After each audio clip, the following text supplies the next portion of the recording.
Hi friends, ఈరోజు ఒక చిన్న కథ చెప్తాను.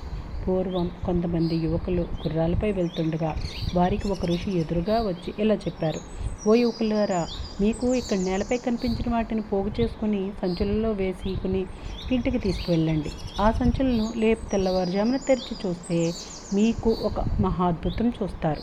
ఆ అద్భుతాన్ని చూసిన వెంటనే మీరు సంతోషంతో చిందులు వేస్తారు, వెంటనే బోరును కూడా ఏడుస్తారు అని చెప్పారు.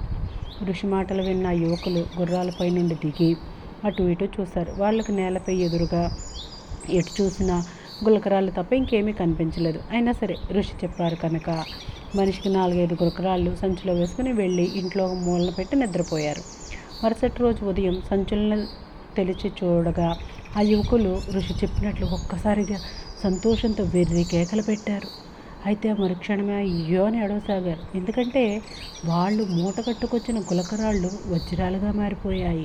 ప్రస్తుతం వాళ్ళ ఏడుపు మనిషికి ఒక గోతాము రాళ్లను మూట కట్టుకు రాలేకపోయామా అని. నేను చెప్పాలనుకున్నది ఏమిటంటే, చదువుకునే వయసులో శ్రద్ధగా చదువుకునే వృద్ధిలోకి రావాలి. కష్టపడే వయసులో చక్కగా కష్టపడాలి. తర్వాత మనకు చదవాలి అనిపించినా, కష్టపడి సంపాదించాలి అనిపించినా కూడా చుట్టూ ఉన్న పరిస్థితులు అందుకు అనుకూలించవు. పెద్దవాళ్ళు చెప్పేవారు కదా, పుణ్యకాలం కాస్త గడిచిపోతుంది అని.